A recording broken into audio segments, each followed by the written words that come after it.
Hello and welcome back to another gouache video. So this one is inspired by a drive we took last winter through some local farmland, and I just loved how the fog was settling into the valley.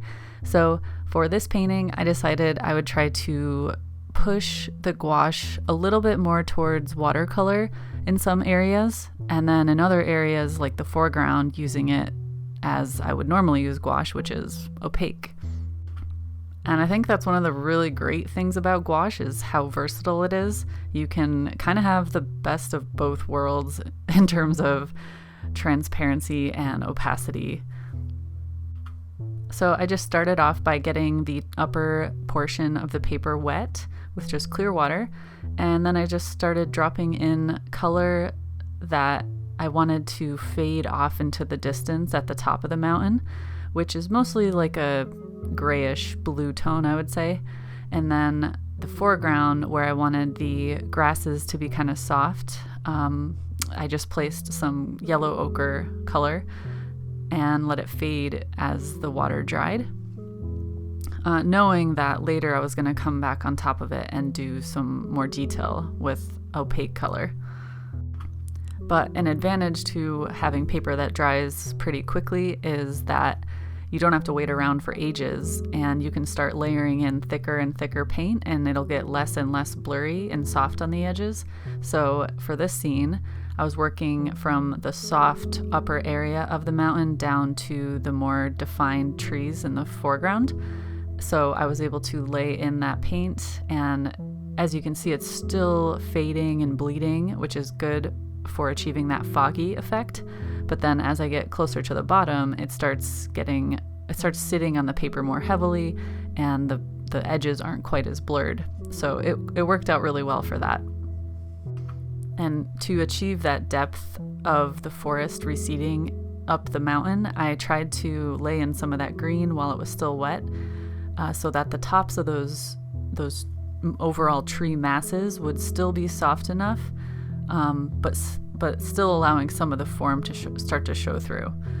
I don't know if that makes sense. Hopefully it does. In a couple areas, it was starting to dry too fast, so I would just come back in with my brush and either swipe some clear water, or kind of splash it a little bit with some water, and it would start to soften again.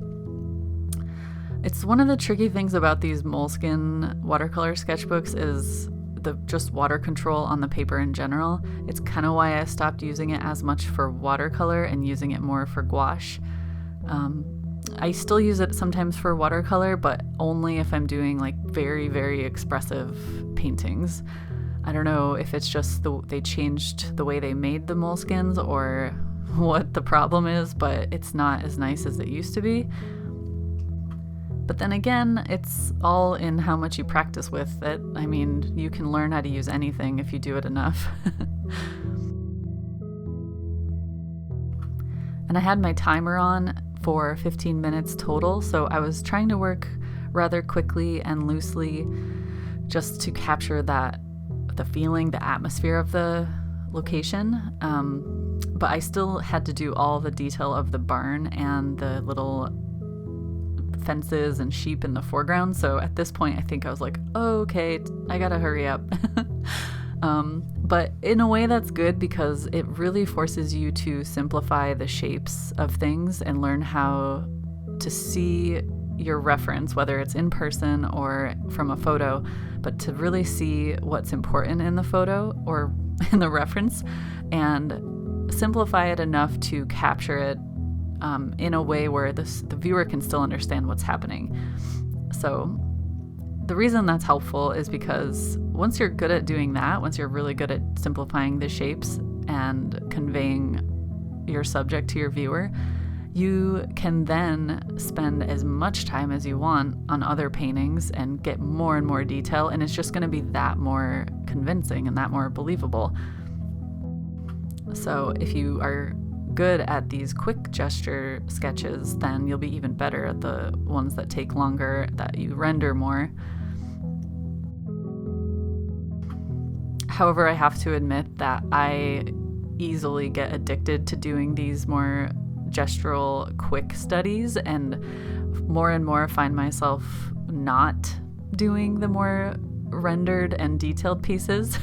I just find it more enjoyable to react quickly and make those quick decisions and end up with something that's a little more emotional rather than just like tediously drawn out and maybe overworked. But I don't know, I kind of go back and forth all the time with that. I would say in my personal work, the stuff that I do that's not for commissions or anything like that is very, very loose and gestural and emotional, whereas the things that people commission me for are much more detailed and elaborate. So I do enjoy both styles, and I think it's nice to have a break in doing either or. So once in a while, when I do get a commission that's more detailed, I kind of jump at the chance, and it's a good thing that I do all these studies because it really, really helps me keep my skills honed. Anyways, back to the painting. At this point, I was just adding little scratches and just trying to capture those vertical elements of the tree trunks and the branches, and to sort of break up that darkness in the foreground trees. And I believe I was getting closer to about 10 minutes into the painting at this point out of 15 total.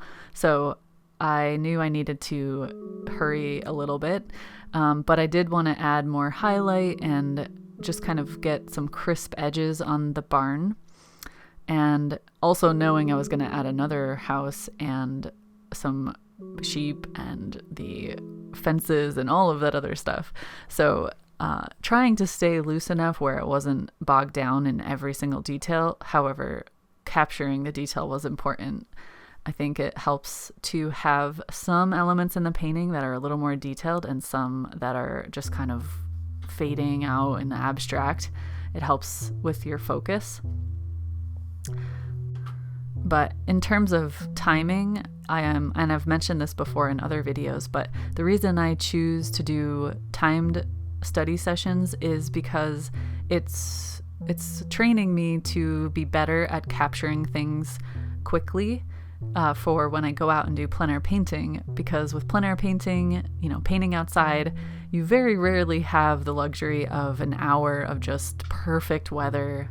And even within an hour, if you happen to get that, the light will change so much. So being able to capture enough detail and represent the lighting that drew you to that scene in the first place, capturing all of that in a limited amount of time is really important. So doing these quick studies at home just helps me build that muscle memory and teaches me how to quickly glance at my reference and see what's important and try to capture that.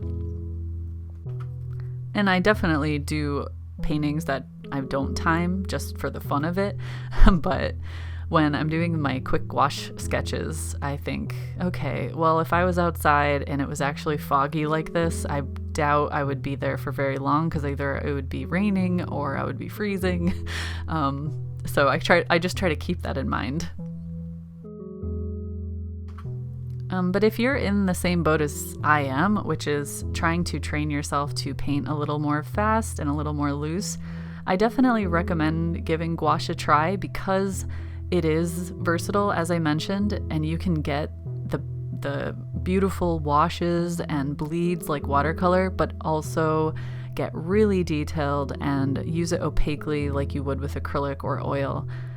It's just a really fun medium overall. And I know that it does have a learning curve, and for some of us, it just clicks really quickly. I personally fell in love with gouache instantly, and yes, I'm not like a master at it, and I still have a lot to work on, but it just feels right to me. So if you are one of the people who are struggling to get a hold of gouache, I definitely understand. And honestly, so much of it is just about repetition and just getting that brush time in. But yeah, I get the struggle. I'm currently going through a struggle with learning the figure and portraits. I'm super rusty. I took a figure drawing class in college like over 10 years ago and really never stuck with it. So it's like learning everything over again. And man, it can be really frustrating. So I know that it just takes a lot of repetition and I'm just going to have to keep going with it. But yeah, I definitely get it if you guys are frustrated. And if you're frustrated with landscapes, it's just the same thing. It's so much about like learning the different elements that go into a landscape, practicing each one on their own as well as combined, and also being okay with mistakes. And that's how we learn. Anyways, all the little sheepies, I wanted to add just a couple into this painting, and they're super not detailed. They're just little blobs, but they do the trick. And since it's springtime here in Scotland right now and it's lambing season, there's so many cute lambs running around that I had to include some sheep in this painting.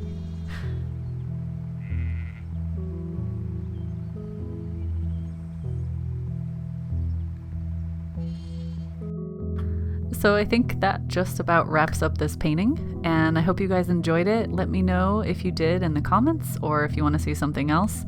But otherwise, I hope you guys are able to get outside and paint a little. I know I am dying to get out for a nice long paint weekend one of these weekends. But until next time, stay inspired, and I'll talk to you guys soon.